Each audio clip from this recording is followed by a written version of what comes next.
हरे कृष्णा। आज की इस पदावली क्लास में सभी भक्तों का स्वागत है। हम कीर्तन से स्टार्ट करेंगे। जय राधा माधव कुंज बिहारी, जय गोपी जन वल्लभा गिरिवर धारी, यशोदानंदन ब्रज जन रंजन, यमुना तीरा वनचारी,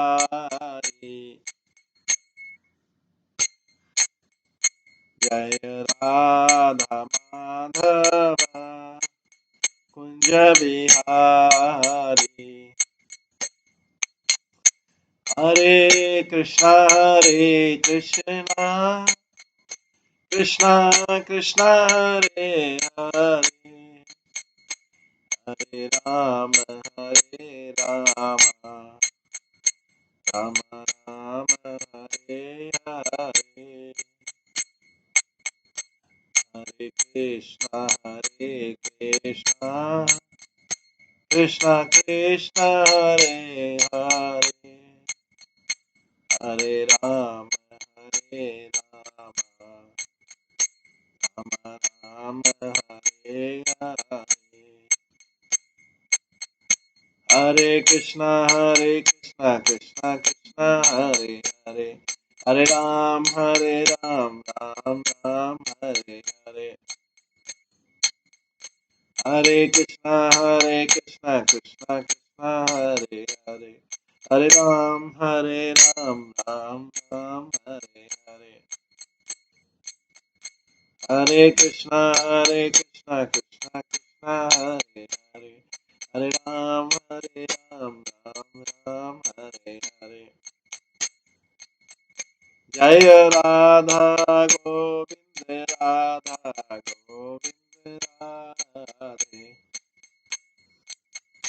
जय राधा माधव माधव राधे, जय गौरानिताय जय गौरानिताय जय गौरानिताय, जय जय प्रभुपाद प्रभुपाद प्रभुपाद, जय जय निताय गौर हरि बोल हरि बोल हरि बोल, निताय गौर हरि। श्री श्री राधा गोविंद देव की जय। श्री जगन्नाथ बलदेव सुभद्रा महारानी की जय। श्री गौर निताय की जय। श्री प्रभुपाद की जय। सभी भक्त गणों की जय। तो हम कल की क्लास में श्रवण कर रहे थे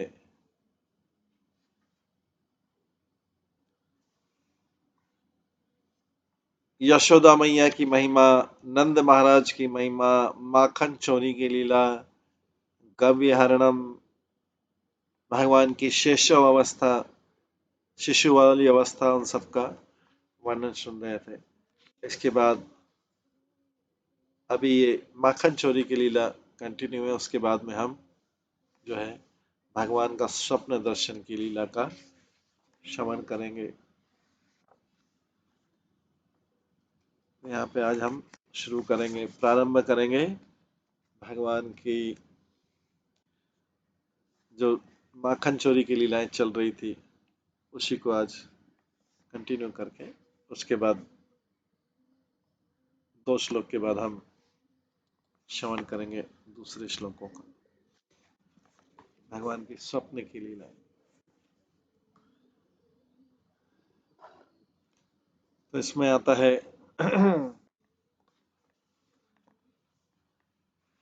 पदन्यासान्दाराश्च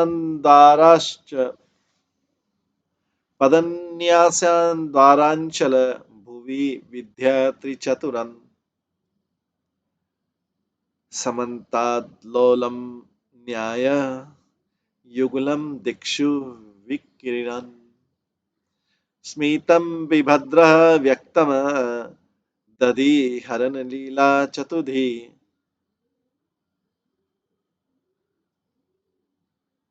सशङ्कं गोपीनाम मधुर रिपुर अगरम प्रविश्यति।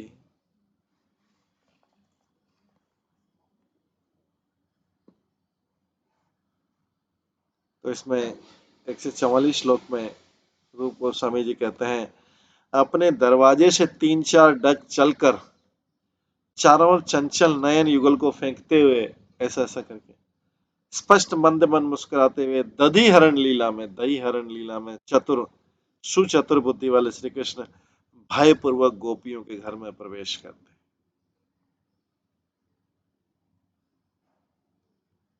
भयपूर्वक घर घर में प्रवेश करते। ये भगवान की माखन चोरी की लीला है। आगे नेक्स्ट श्लोक में बताते हैं, मृदनं क्षीरादिचार्योन् मृदन क्षीरादिचौर्यन् मस्रन् सुरभिनी श्रीकन्निपनिगैर् मृदनं क्षीरादिचौर्यन् मस्रन् सुरभणि संकणि पाणि घसे राघ्याय ग्राय हस्तं सपदि पुरुष बन किंकणी मेखलायाम वारं वारं विशाल दिशि दिशि विकिरण लोचने लोलतारे मंदम मंदम जननया परिसरमयते कूट गोपाल बाल।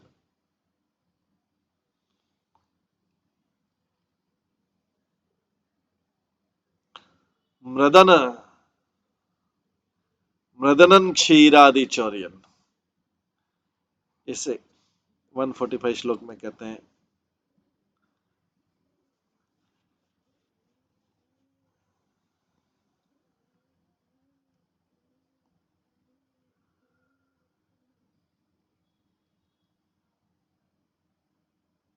दूध दही माखन आदि की चोरी के कारण चिकने एवं सुगंधित अपने दोनों होस्ट प्रांतों को दोनों हाथों से घिस्से से मोड़ते हुए कहीं हाथों में सुगंध न रह जाए, इस देह से बार बार सूंघकर अपनी क्षुद्र घंटिका की रस्सी में शीघ्र दोनों हाथों को घिसते हुए एवं चंचल तारेन वारेन अपने दोनों विशाल नेत्रों को दशों दिशाओं में फेंकते हुए धूर्त गोपाल बाल धीरे धीरे अपनी माता के पास,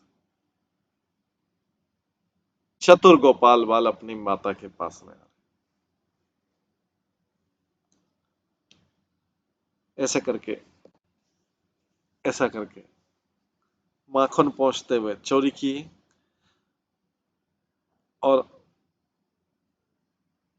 मिल्क प्रोडक्ट से चिकना भी हो गया है। तो ऐसे पहुंच के बार बार अपने हाथों को भी सूंघ के और अपनी जो कमर में घंटी की वाली बेल्ट बांधी थी उसको भी साइलेंस करके मौन करके उसको चुप करके चंचल आंखों से सारी दिशाओं में देखते हुए ये चतुर गोपाल जो है धीरे धीरे अपनी माता की तरफ जाते।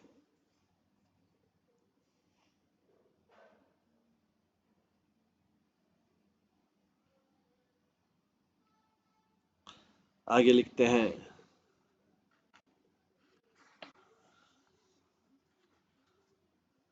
140 श्लोक नंबर 146 में बोलते हैं,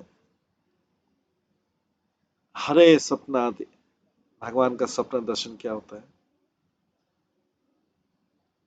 शंभो स्वागत मास्यतामित इतो वामेन पद्योद्भव कौंचारे कुशलम सुखम सरपते वित्तेश नो दृश्यसे इत्थं स्वप्नगतस्य केट भरिपोषत्वा जनन्या गिरः किं किं बालक जल जल्पसित्यनुचितं युथु कृतं पातु।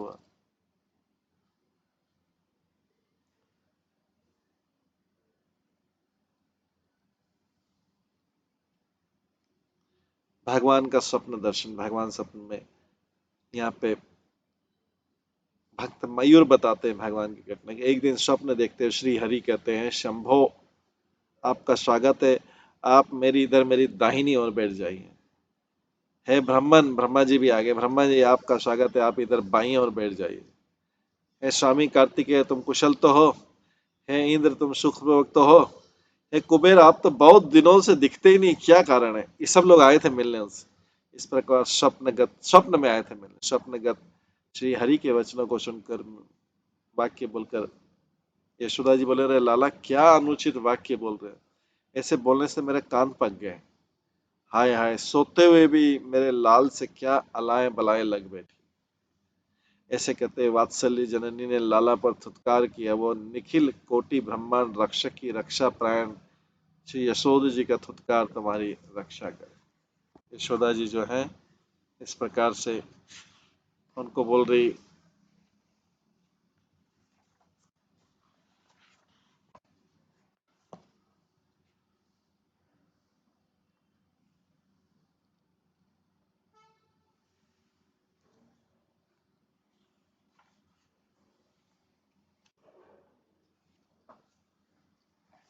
इस प्रकार से माता यशोदा की, चाइल्ड व्हाट नॉनसेंस आप कर रहे हैं। मैं यशोदा माता के इन शब्दों को सुन के उनकी प्रार्थना करता।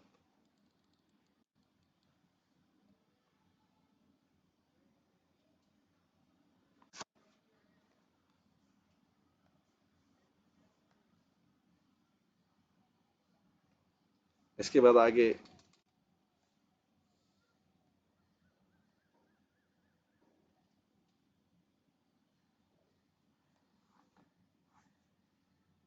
अगले श्लोक में, इस स्वप्न वाले श्लोक में आगे कहते हैं, धीरा धरित्री भवभारम मे विशांतम नन्वेश कंसः तकं विनिपातयामि इत्यद्भुतस्तस्तिमित गोपवधूषुतानि स्वप्ना स्वप्नायितानि वसुदेव शिशोर्जनयन्ति। श्री वसुदेव जी कहते हैं, हे धरणी तुम धैर्य धारण करो।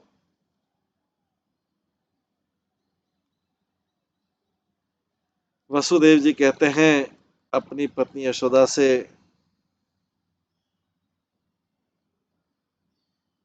या पृथ्वी देवी से कहते हैं वसुदेव जी, हे धरणी तुम धैर्य धारण करो, अपने भार को शांत हुआ ही जानो, भार खत्म हो जाएगा तुम्हारा, चिंता मत करो। लो मैं अभी दुष्ट कंस को गिरा देता। इस प्रकार स्वप्नगत वसुदेव सुत के, इस प्रकार वसुदेव के पुत्र के जिन वाक्यों सुनकर गोपियां स्तंभित हो जाती है, वे स्वप्नहित श्री वसुदेव नंदन के वाक्य जय हो। ऐसे वाक्यों की जय हो। स्वप्न में क्या बोलते हैं, वसुदेव के पुत्र,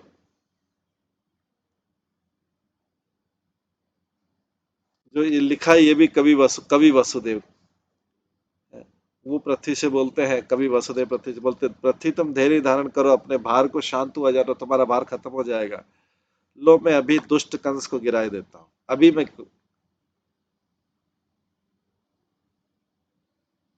ये कृष्ण बोल रहे हैं स्वप्न में।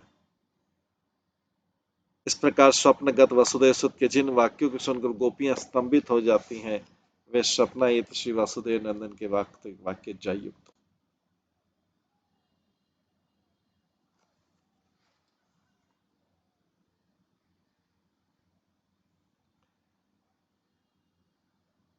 इसके बाद एक और भक्त उमापति धर भक्त कहते हैं, कालींदी पुलिने मया न मया शैलोपशल्येन न न्योग्रोधस्य तले मया न मया राधपितु प्रांगणे दृष्टः कृष्ण इति रते सनिन्यं गोपैर्यशोदापादते विस्मेरस्य पुरो हसन्नि जिग्रहात् प्रियन्नरूपातु।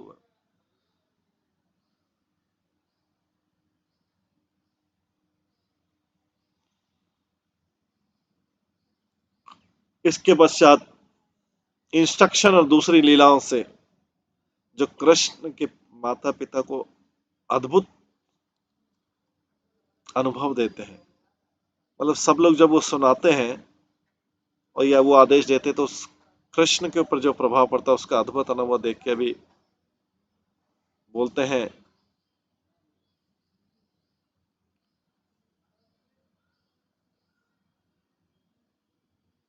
कालिंदी पुलिने मया नम्र मया शैलोपशल्येन न न्यग्रोत्सस्य तले मया न मया राधापितु प्राङ्गणे दृष्टः कृष्ण इति रते सनियं गोपैर्यशोदापते विस्मरस्य पुरो हसन्निजग्रहात् प्रियन्नरिपातु।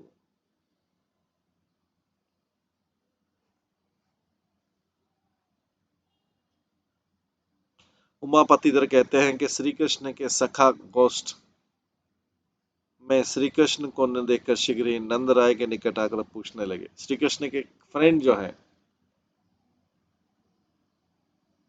श्री कृष्ण के फ्रेंड ने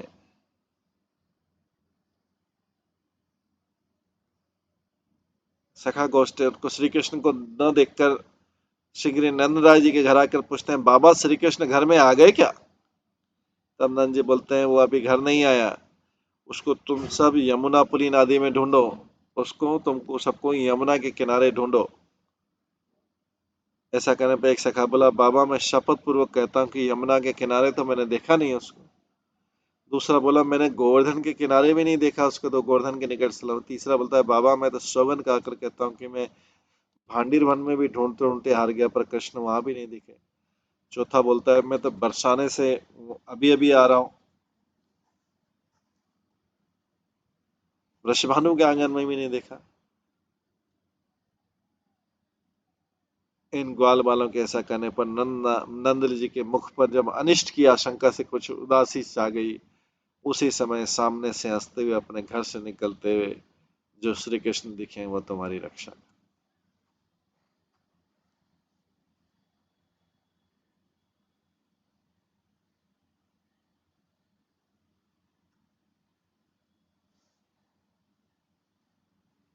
इस प्रकार से उसी समय सामने से हंसते हुए अपने घर से निकलते हुए जो श्री कृष्ण दिखे वो तुम्हारी रक्षा करे।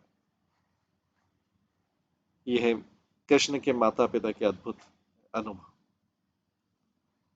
आगे बोलते हैं, वत्स स्थावर कंदरेशु विचरण दूर प्रचार्य गमा इंसान वीक्ष्य पुराण पुरुषम नारायणम ध्यायस्ति इति उक्तस्य यशोदाया मुररीपौर व्याजंगन्ति स्फुरत् बिम्बोष्टदयगाढ वशाद व्यक्ति भावम स्मितम। कवि अभिनंदन जी कहते हैं,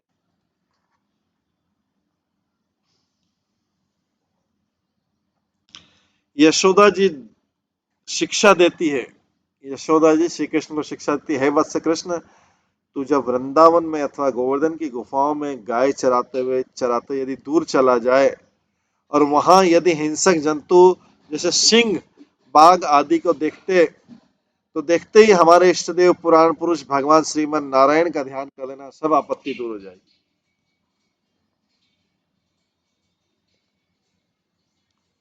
तो यशोदा मैया बहुत सुंदर तरीके से श्री कृष्ण को उपदेश दे रही है। यशोदा मैया कितनी सुंदर तरीके से कृष्ण को उपदेश दे रही है। यशोदा जी शिक्षा देती है कि हे वत्स कृष्ण, जब तू वृंदावन में अथवा गोवर्धन की गुफा में गाय चराते हुए यदि दूर चला जाए, यदि वहां हिंसक जंतु सिंह व्याग आदि देखे तो देखते ही हमारे इष्ट देव पुराण पुरुष भगवान नारायण का ध्यान कर लेना। यशोदा मैया कृष्ण को बोल रही है और सब आपत्ति दूर हो जाएगी। श्री यशोदा जी के ऐसे कहते हुए खिले हुए दोनों होठों के बीचने के कारण श्री कृष्ण को अव्यक्त भाव की जो हंसी आ गई वो जगत की रक्षा करे। श्री कृष्ण सोचते हैं, पूतना आदिकों को मारने के देखकर भी मेरी शक्ति को न जानकर वात्सल्य स्नेह के कारण माता ऐसी शिक्षा दे रही, अतः श्री कृष्ण भीतर ही भीतर होठ बंद करके मुस्कुरा रहे। माता क्या बोल रही, ऐसा डर लगे तो हमारे इष्ट देव नारायण का ध्यान कर लेना, कृष्ण को बोल। ये कवि अभिनंदन जी लिखते हैं, जिसको रूप गोस्वामी ने इसमें। ये भगवान की ऐसी सुंदर लीला है, ये उनके माता पिता की अद्भुतता का, जैसे अलग अलग जो सेक्शन है इसमें माता पिता का अद्भुत आचरण देख रहे हैं। बहुत मुश्किल से कृष्ण अपनी हंसी रोक पाए।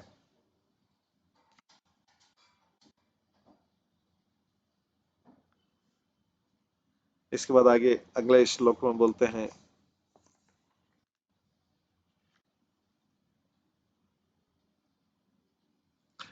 रामो रामो नाम बभूवं तद्बलासीते तुहं तापितु वार्चा पंचवटीने निवसतस्य तस्यायद रावण कृष्णेस् कृष्णस्येति पुरातनीं निजकथां मन्यमात्रेरितां सौमित्रे कम धनुरधनुरति व्यग्रागिरपान्तु। एक दिन कहिया कन्हैया बोलते हैं माता से, मैया मैं एक पुरानी कहानी सुना दो, जरा नींद भी आ जाएगी। कृष्ण कृष्ण जो है अपनी माँ से बोलते हैं, एक दिन कन्हैया बोलते हैं, मैया मैं एक पुरानी कहानी सुना दो जिससे नींद भी आ जाएगी। तो मैया बोली, दारी के, जब नींद हो जाएगी तो सुनेगा कौन? जब मैं तेरे को सुना दूंगी और नींद आ जाएगी तो फिर सुनेगा कौन? तो कन्हैया जी बोले, ना मैया, तेरी कहानी जब तक पूरी नहीं होगी तब तक हुंकार ही देता रहूंगा, मैं ऐसा हुंकार करता रहूंगा कि मैं हूँ सुन रहा हूँ। उस कहानी को किसी कवि के पद से व्यक्त करते हुए बोलते, यशोदा जी बोली, लाला, त्रेता में एक राम जी नाम के राजा हुए थे। कृष्ण को सुना रही कहानी, त्रेता में एक राम जी नाम के राजा हुए थे। श्री कृष्ण बोले, अच्छा हूँ। यशोदा जी बोली, उसकी धर्म पत्नी के नाम सीता जी बोल था। श्री कृष्ण बोले, हाँ। यशोदा जी बोले, पिता की आज्ञा से चतुर्दश वर्ष पर्यंत मन परायण उस राम जी की पत्नी सीता जी को रावण पंचवटी में निवास करते समय हर ले गया था। और फिर श्री कृष्ण जो है अभी हूं कर रहे थे, लेकिन अभी क्या हुआ, श्री कृष्ण माता के द्वारा किए गए अपने पहले अवतार की, श्री कृष्ण का ये पहला अवतार, पहले अवतार की कथा सुनकर राम राम भाव आवेश से बोले। श्री कृष्ण अभी हूं कर रहे थे, सो रहे थे, एकदम आवेश में आ गए, राम वाले आवेश में आ गए। बोलते हैं, हे लक्ष्मण, मेरा धनुष कहाँ है, धनुष कहाँ है बताओ। क्योंकि सीता को अपहरण ले गया, लक्ष्मण मेरा धनुष कहाँ है, धनुष कहाँ है, ऐसा नींद में बोलने लगे, धनुष कहाँ है। इस प्रकार की भावावेश के कारण व्यग्रता में श्री हरि की उक्तियां तुम्हारी रक्षा।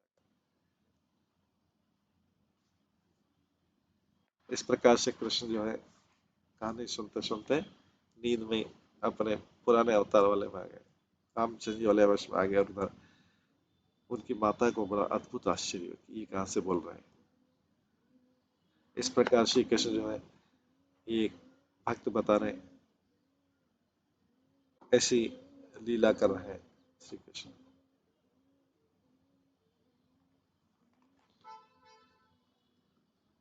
तो उसके बाद ये तो भगवान यशोदा की, नंद महाराज की अद्भुत जो लीलाएं थे सुनी। इसके पश्चात आगे बोलते हैं, श्यामो चंद्र सपिशी न शिशु नैति मामद्य निद्रा निद्रा हेतु सुत कथाम काम पूर्वा कुरुष्व व्यक्त स्तंभान हरि रदभूतान्नवम दारस्य नित्युक्तस्य स्मितमुदयते देवकी नंदस्य।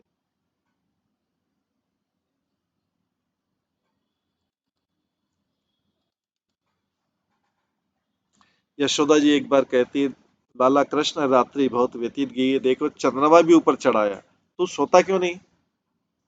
श्री कृष्ण बोले, मैया आज मुझे नींद नहीं आ रही है। तब यशोदा बोली, बेटा नींद बुलाने के लिए कोई अपूर्व रमणीय कथा सुनो। श्री कृष्ण बोले, सुना मैया। मैया बोली, लाला प्रहलाद नाम के एक भक्त प्रसिद्ध भक्तराज हुए, उनके पिता हिरण्यकश्यप ने जब भारी कष्ट दिए, तब उनकी रक्षा के लिए भक्तवत्सल भगवान उस दानव को मारते हुए एवं भक्त की वाणी को सत्य करते हुए खंबे से प्रकट हो गए। माता के ऐसा करने पर यशोदानंदन के मुख मंडल पर मंद मुस्कान छा जाती।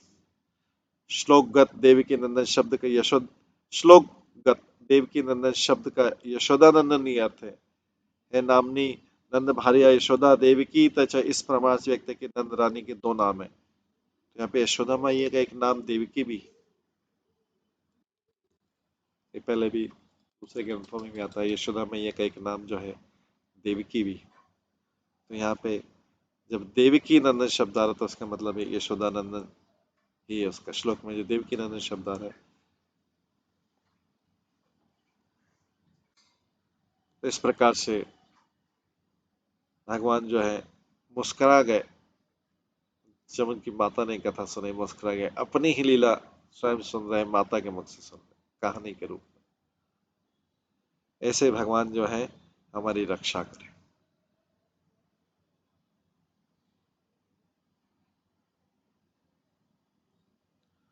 तो ये अलग अलग जो भक्त हैं अलग अलग श्लोकों में उनका जो अनुभव है उसके बारे में लिख रहे हैं।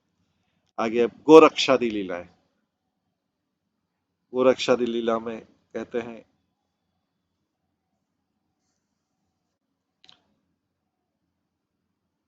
देवा त्वमेक जंगावल्त्या लागुदी मूर्धनि मिनत्स्य बाहुर गायन गायन गोप युद्ध गीतिर पर चित प्रग्रहणे दर्प स्फुरजम महोक्षदव्य स्मर कलाब्ध दीर्घानुबंध क्रीडा गोपाल मूर्तिर मुरारिपुर अवतात गोरक्ष लीला। गोरक्षा की लीला में कवि भक्त योगेश्वर कहते हैं, योगेशी कहते हैं जिनकी एक जगह पर स्थित वलय का टेढ़ी सी लकुड़िया के मस्तक पर एक भुजा रहती है, जिनकी एक जगह पर स्थित वलय का टेढ़ी सी लकुटिया के मस्तक पर एक भुजा रखती, कृष्ण ऐसे टेका लेते हैं, एक लकुटिया से टेका लेते हैं तो उनका पैर टेढ़ा रहता है। और जो सांड को लड़ते समय उत्तेजित करने वाले गीत गाते हैं, गैयाओं को बांधने की रस्सी से अपना मुकुट पहनते हैं, गैया को बांधने की जो रस्सी रहती है उससे अपना मुकुट पहनते हैं। युद्ध के गायन सुनकर जिनको अहंकार उत्पन्न हुआ, ऐसे बलशाली दो सांडों की युद्ध कला में जिनका विशेष आग्रह है, अर्थात जिनको सांडों की लड़ाई देखने का बड़ा भारी चाव है, वे ही गोपाल लीला अंगीकार करने वाले, ब्रजवासियों को सुख देने वाले, निमित्त क्रीड़ा गोपाल मूर्ति धारी देवादिदेव मुरारी तुम्हें तुम्हारी रक्षा। इस प्रकार से ये वक्तव्य चल रहा है। हरे कृष्णा। जब ये केशव छत्री का श्लोक है आगे, यावद् गोपा मधुर मुरली नाद मत्त मुकुंदम मंद स्पंदेर अह सकलेर लोचनेरापि बन्ति गावस्तावन् मृषणा यवशग्रास लुब्ध विदूरम यात गोवर्धम गिरि दारी द्रोणा की भायंतरेशु। जब ग्वाल बाल जो हैं कृष्ण की मधुर ध्वनि सुन के मत्त हो जाते हैं और निर्निमेष नयनों से, मतलब अनब्लिंकिंग आइस, पलक नहीं झपकने, अनब्लिंकिंग आई से निर्निमेष नेत्रों से जब कृष्ण मुकुंद को देखते हैं, तब जो है जो गायों जिसको अटेंड नहीं किया था, गाय चरती रहती हैं सॉफ्ट ग्रास के लिए, वो दूर चली जाती हैं और गोवर्धन की गुफाओं में चली जाती, इतनी दूर चली जाती। इधर ग्वाल बाल खाली कृष्ण की मधुर ध्वनि सुन के और उनके रूप को देख के मदमस्त होते रहते। इतने में गाय इतनी दूर चली जाती, इनको ध्यान नहीं होता, गाय जाके गुफाओं में, गोवर्धन की गुफाओं में जाके प्रवेश कर जाती। ऐसे भगवान हमारी रक्षा करें।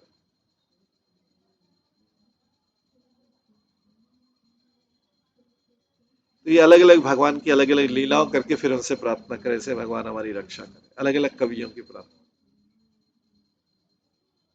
भक्त कवि जो है जिसको रूप गोस्वामी ने इस पद्यावली में लिखा। आगे बोलते हैं सर्व विद्या विनोद भक्त जो है वो बोलते हैं गोपियों का प्रेम उत्कर्ष बता रहे हैं। इनका टॉपिक है गोपियों का प्रेम उत्कर्ष। तो रूप गोस्वामी ने इसको कंपाइल संकलन करके अलग अलग सेक्शन बनाए सारे कवियों का। जैसे बोलते हैं धैर्यं मान परिग्रहे अपि जघाने यच्चा शुक्लांबरम गोपीनां च विवेचन निदुर्वनारंभे रहमार्गणम साध्वी सच्चरितम विलास विरतो पत्युर्ग्रहान्वेषणम तत्तत् गौरवरक्षणम मुरारिपुरवंशी वंशीर्वापेक्षणम। सर्वविद्यानंद कहते हैं गोपियों का प्रबल प्रेम का वर्णन करते हैं कि तो गोपियों का श्री कृष्ण में ऐसा प्रेम था कि जब श्री कृष्ण की बंसी जब तक नहीं बजती थी तब तक नीचे लिखे हुए विशेष कार्यों में कुछ धैर्य चातुरता आदि रंजता भी था, परंतु मतलब जब तक बंशी नहीं बजाते तब तक गोपियां कुछ भी थोड़ा बहुत काम करती रहती थी। लेकिन जैसे ही कृष्ण की बंसी बजती थी वो सब गौरव रक्षण भूल जाती थी। श्री कृष्ण मानकर बैठने पर भी श्री कृष्ण से मानकर श्री कृष्ण नाराजगी भी होती थी पर भी फिर भी धैर्य अपनी कटी की साड़ी का अवलंबन श्री कृष्ण के साथ रति गिरा में ये विचार करना कि लोग हमारी निंदा करेंगे ये सब भूल जाती थी। अतः एकांत स्थान का अन्वेषण श्री कृष्ण के साथ बातचीत करने पर साध्वी धर्म स्मरण पतिमन्य अपने साधारण पति के ग्रह का अन्वेषण एवं सास ससुर आदि के गौरव की रक्षा करना इत्यादि ये भी भूल जाते।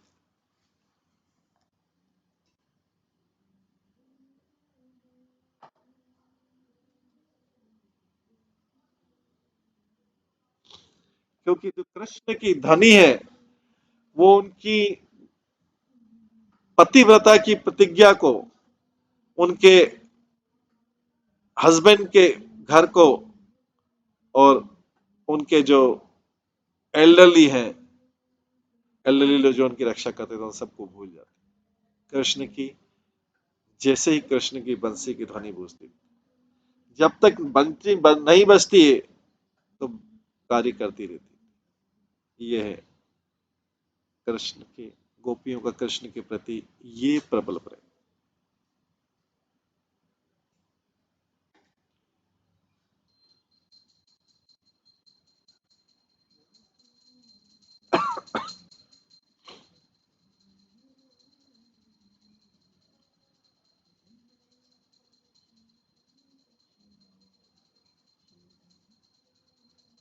आगे में श्लोक विलोक्य कृष्णं ब्रजवामनेत्रा सर्वेन्द्रियाणां नयनत्वमेव आकण्ड तद्विणे नेनाभम अंगी मैच्छन् पुनस्ताशमत्वमेव।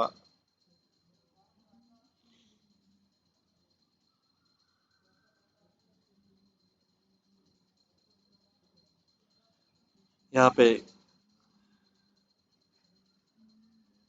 कवि कहते हैं ब्रज सुंदरीगण श्री कृष्ण का दर्शन करके करके तो सब इंद्रियों का नेत्री होना चाहती थी। जब गोपियां दर्शन करती हैं कृष्ण का तो सोचती कि सारी इंद्रियां ही हमारे नेत्र बन जाए। नेत्र तो एक इंद्रिय है, हमारी सारी इंद्रियां नेत्र बन जाए जब ब्रज सुंदरियां श्री कृष्ण का दर्शन कर। अर्थात ये सोचती कि दो नेत्रों से दर्शन की तृप्ति नहीं होती। अतः हम तो विधाता ने हम तो विधाता से चाहते हैं कि हमारी सब इंद्रियों के स्थान पर केवल नेत्र बना दे। तो आस मिटाकर दर्शन भी कर लेती। अभी तो आस ही नहीं मिटती, दो आंखों से तो आस नहीं मिटती। तत्पश्चात श्री कृष्ण की वेणु ध्वनि की लहरी सुनकर तो सब इंद्रियों का कर्ण रूप परिणित हो जाता है। और जब वेणु की ध्वनि सुनती है तो सोचती सारी इंद्रियां कान बन जाए। वेणु की ध्वनि सुनती तो बोलती सारी इंद्रियां कान बन जाए। तो यदि ये सारी सब इंद्रियां यदि कर्ण शक्ति धारण कर लेती तो हम वेणु की ध्वनि यथेष्ट सुन लेते एज इट इज, उसको पूरा सुन लेते। ये गोपियों का प्रबल प्रेम कृष्ण के।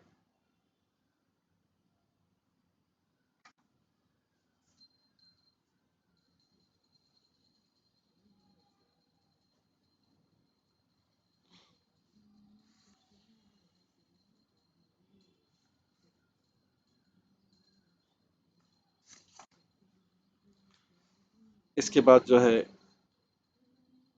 गोपियों के साथ भगवान की जो लीला है उसका आता है, वो सेक्शन आता है। अत गोपी भी सह लीला, गोपियों के साथ जो लीला, इसमें श्लोक नंबर 156 में कवि पुरुषोत्तम देव बोलते हैं, कालिंदी जल के लिलोलत लोलत तरुणीवा वीचिनाक्षुका निर्गत्याङ्ग जलानि सारितव तीरालोक्य सर्वदिशः।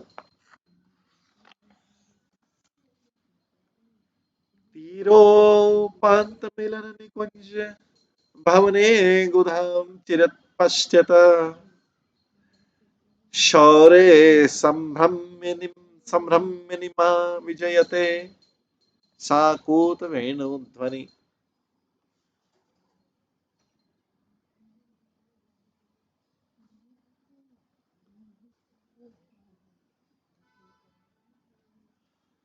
पुरुषोत्तम देव जी कहते हैं, जब यमुना के जल में क्रीड़ा प्रायण गोपियां वस्त्र धारण किए हुए कुछ काल जल क्रीड़ा करके आकर बाहर आकर सब दिशाओं की ओर देखकर अपने अंगोछे से अंग जल को दूर करती, उस समय यमुना तीर पर विराजमान किसी निकुंज वन में बैठकर गूढ़ रूप से देखते हुए श्री कृष्ण ने गोपियों को वस्त्र धारण करने के विषय में त्वरित करते हुए जो वंशी बजाई, वो अभिप्राय युक्त वंशी ध्वनि की जय हो।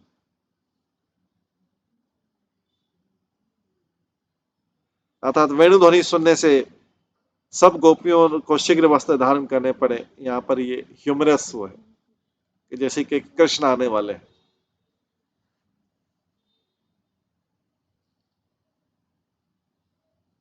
इसके बाद अगला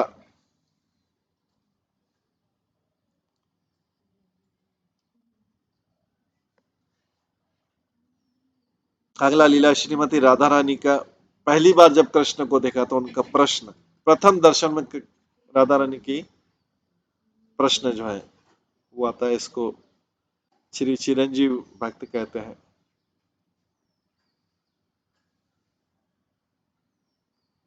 इससे पहले भगवान कृष्ण का प्रेम, गोपियों के प्रति प्रेम है, उसका प्रदर्शन हो रहा है।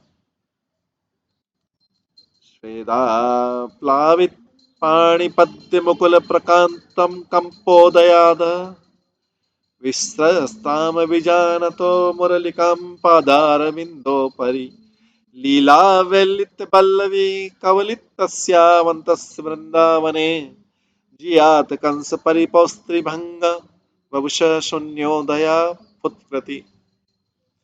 गोपियों में श्री कृष्ण का प्रेम, यहाँ पे भक्ति रस से भावुक चिरंजीवी कवि कहते हैं, वृंदावन में लीला पूर्वक नृत्य की चाल से चलने वाली गोपियों ने श्री कृष्ण के मनोमणि को जब चुरा लिया, श्री कृष्ण के मन को चुरा लिया गोपियों ने, तो श्री कृष्ण को स्वेद और कंपन हो गया। हस्त कमल में पसीना आ जाने के कारण बंशी अब कर कमलों से खिसक कर चरण कमलों पर गिर पड़ी।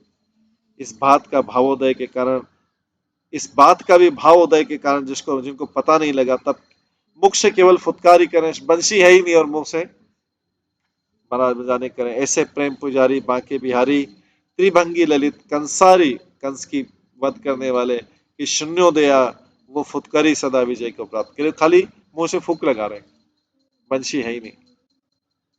ये गोपियों में श्री कृष्ण का प्रेम, उसमें भूल गए, उनको स्वेद और पसीना और कंपन आ गया। बंशी छूट गई हाथों से और चरण कमलों में गिर पड़ी। अभी खाली बिना बंशी के ही फूक कर रहे। ऐसे प्रेम पुजारी बांके बिहारी त्रिभंग ललित कंसारी, कंस का वध करने वाले की शून्योदया, वो फुतकृति सदा विजय को प्राप्त करे।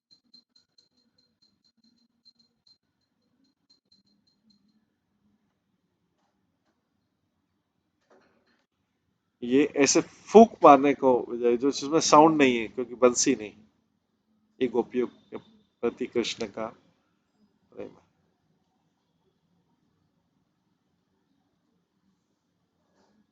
इसके बाद श्री कृष्ण के प्रथम दर्शन में राधा जी का प्रश्न। राधा जी का प्रश्न श्री कृष्ण के प्रथम दर्शन में इसमें कहा गया है,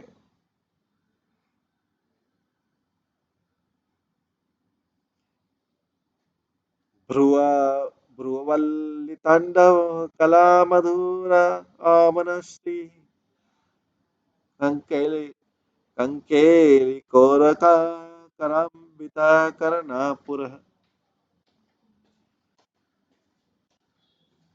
कोयम नवीन निकषोपल्लतुलैर्देहु वंशी रमेण सखिमामवासि करोतु। एक कवि कहते हैं, अरि सखी ललिते, जिसकी भ्रूलता की नृत्य कला से मुख की शोभा अतिशय मधुर है और जिसके कर्ण फूल अशोक की कलिका से खचित हैं और एवं जिसका सिर विग्रह नवीन निकष पाषाण कसौटी के तुल्य है, ये सामने ही दृष्टिगोचर होने वाला ये कौन पुरुष भूषण है? राधा रानी पूछती, सखी जी कौन है आदमी? ये तो अपनी वंशी की ध्वनि के द्वारा मुझे विवश बना रहा है। फ्रेंड्स, ये कौन व्यक्ति है? अपनी सखी से पूछते, इसकी जो इसका शरीर तो जो ब्लैक कलर का निकट स्टोन होता है वैसा है, पत्थर, ब्लैक कलर का जो पत्थर है ऐसा इसका शरीर। ये अशोक की कलियों के इयररिंग पहनता है ये व्यक्ति, और उसकी जो आईब्रोज की है, आईब्रो से जो उसके फेस के साथ साथ डांस करती है। मैं तो इसकी वंशी की ध्वनि से मैं तो इसकी वंशी की ध्वनि से मोहित हो गई, मुझे विवश कर दिया इसकी वंशी की ध्वनि ने, इस काले व्यक्ति ने। ये राधा रानी फर्स्ट टाइम जो है जब कृष्ण को देखती तो अपनी सखियों से बोलती। इसके बाद आगे कवि सर्विद्वानंद कहते हैं,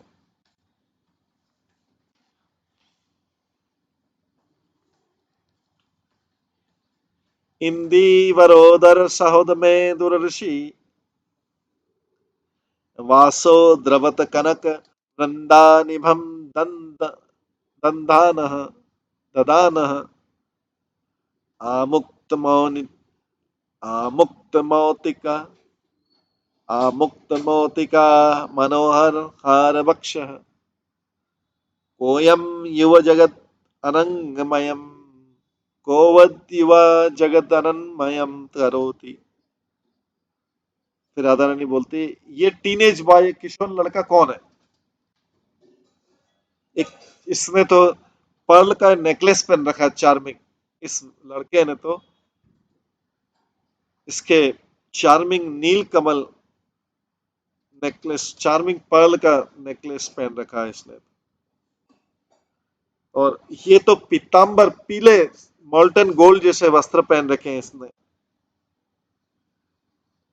और इसके विग्रह की कांति दिव्य नील कमल के मध्य भाग के सदस्य है, और ये युवक जो कि अपनी लोकोत्तर शोभा से जगत भर को अनंगमय बना रहा है, जगत भर में ये माधुरी का भाव फैला रहा है, ये व्यक्ति कौन है? ये क्या कोई अंधकार का पुत्र है क्या? क्योंकि डार्क कॉम्प्लेक्शन, ये कोई अंधकार का पुत्र है क्या?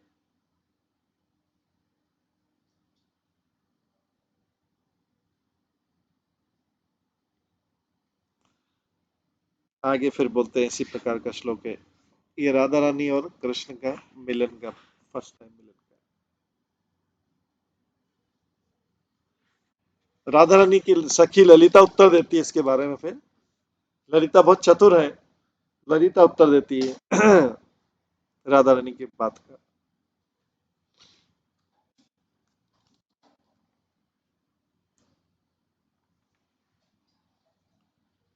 बोलते इंदी वरोदर सहोदर,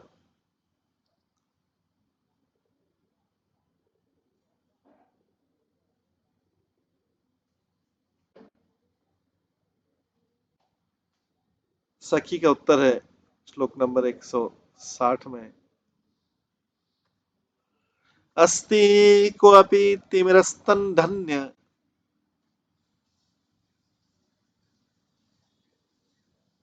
किंचित अंचित पदम स गायति यनमांग यनमांगपि निस्मय का मधुर नवाधूत हृदय उपजायते।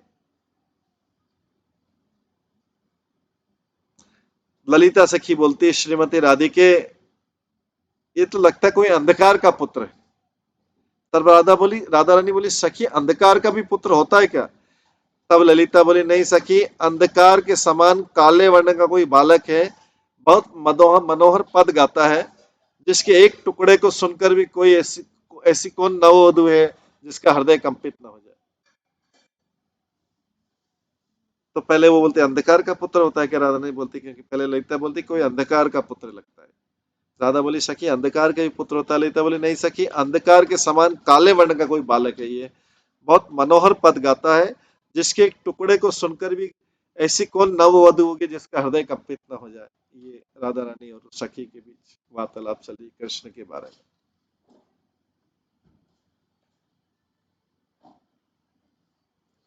इसके बाद राधा रानी का प्रेम कैसे स्टार्ट होता है कृष्ण से, उसका श्री राधा है पूर्व राग।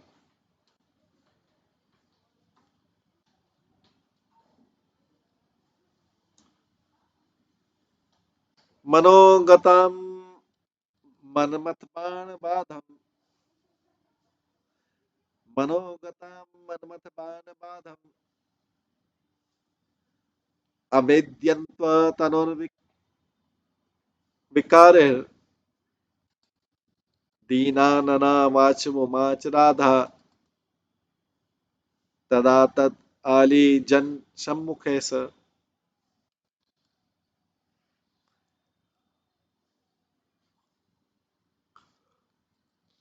तब राधिका जी अपने मन में विद्यमान मनोभाव के बाणों की बाधा को देह विकार करती निवेदन सी करती अपने सखियों के सम्मुख दीन बदन से बोली, अरे सखी, जब से मैंने यमुना जी की तीरवर्ती कुंज में किसी घन के समान कांति वाले घनश्याम पुरुष विशेष को देखा है, तभी से मेरा चित्त कमलनी के पत्र पर जल के समान चंचलित हो रहा है। कमल के पत्ते पे जल जैसे रहता है, एकदम फिसल जाता है। तो राधा रानी बोल रही है,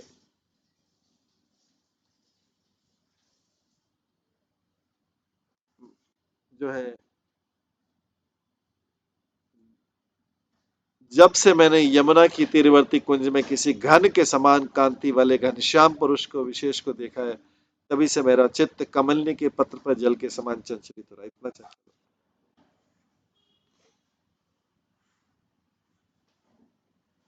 ये राधा रानी का कृष्ण के प्रति प्रेम का वर्णन है। उसके बाद आगे फिर वार्तालाप रहता है। फिर राधा रानी अपने आप को एक्सप्रेस करती है।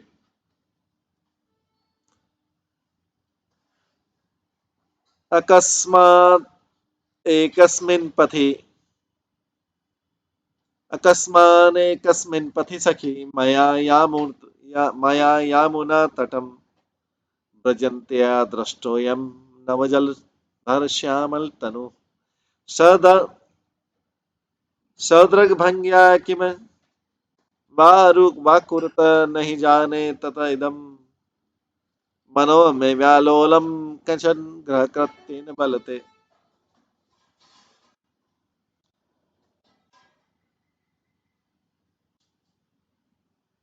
तो इस 163 में कहती है राधा रानी अपनी सखी से बोलती है, सखी, एक दिन यमुना तट पर जाते समय मार्ग में अकस्मात यह नव जलधर तुल्य, मतलब नए बादल के समान जो श्याम शरीर वाला, ये मेरे दृष्टि पड़ गया, मेरी दृष्टि में आ गया। ये वो अपनी तिरछी चितवन से न जाने क्या कर गया, तब से तो अति चंचल ये मेरा मन घर के कामकाज में लगता नहीं। ये राधा रानी कृष्ण के प्रति अपने प्रेम को प्रदर्शित कर।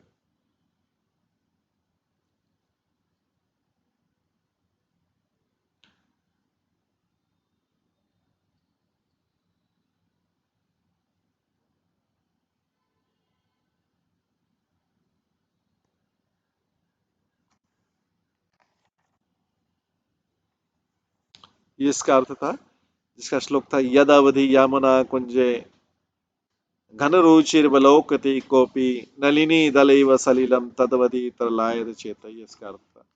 आगे श्लोक है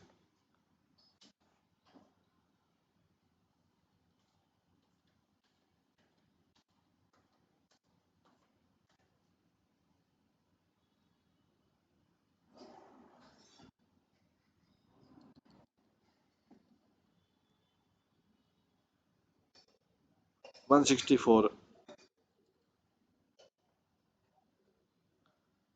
पुरो नीलज्योत्सना तदनु मृगना विपरिमल स्ततो लीला वेणु कणन्ति मनो कांची कलरव ततो विद्युद्य लीलवलयति चमत्कार लहरी तरंगा लावण्य तदनु सहजानंद उद्गात। ललिता जी ने कहा वो किस प्रकार से देखा तुमने, किस प्रकार से उसको देखा तुमने? तब राधिका जी बोली अरे सखी पहले तो सामने से नीला नीला चांद, चांदना सा दिखा पहले तो मुझे, फिर कस्तूरी की सुगंध आई, फिर वो श्याम कलर का व्यक्ति, पहले तो सामने से नीला नीला चांद सा, चांदना सा दिखा, फिर कस्तूरी की सुगंध आई, इसके पश्चात लीलापूर्वक वेणु ध्वनि मेरे कानों में सुनाई पड़ी।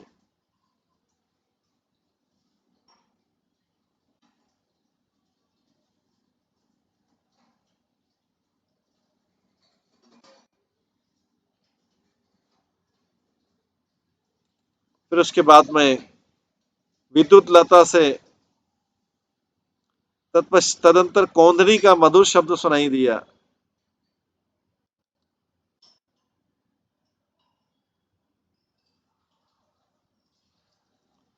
तत्पश्चात जो है कौंधनी का मधुर शब्द सुनाई दिया। कौंधनी मतलब बेल, जो उनके कमर में बेल बंधी हुई थी। तब जाके मैंने उसके पश्चात विद्युल्लता से घिरी हुई अनिर्वचनीय चमत्कार लहरी दिखी।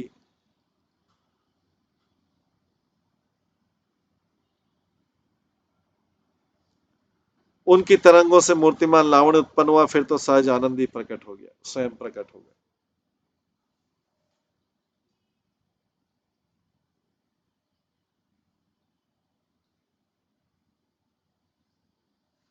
इस प्रकार से ये राधा रानी का कृष्ण से जो मुलाकात हुआ, राधा रानी अपनी सखी ललिता से शेयर कर रही। आगे बोलते हैं अद्य सुंदरी कलीन नंदनी तीर कुंज भुवि कैलिलम पटः वादयन मुरलिकाम मुहुर्मुहुर् माधवो हरितमामकं मनः।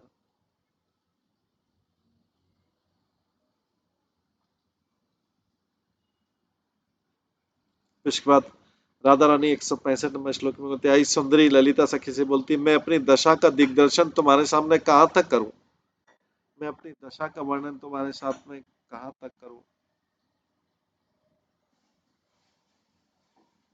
आज तो यमुना के तीरस्थ कुंज भूमि में मैं क्रीड़ा प्राण माधव ने बार बार मुरली बजाते हुए मेरा मन को हर लिया। उस मलमपट ने मेरा मन को हर लिया, उस माधव ने मेरे मन को हर लिया। यमुना के किनारे मुरली बजाते,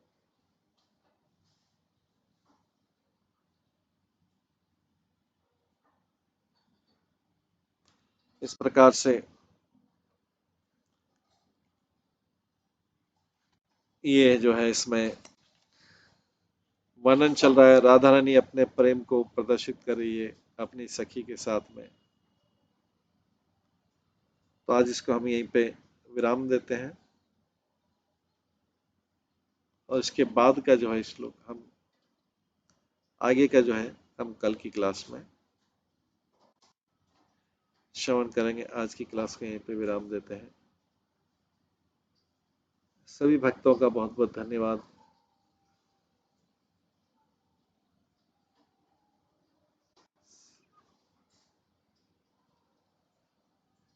श्री पद्यावली ग्रंथ की जय, श्री रूप गोस्वामी की जय, सभी भक्तगणों की जय। हरे कृष्णा कृष्णा कृष्णा हरे हरे, हरे राम राम राम।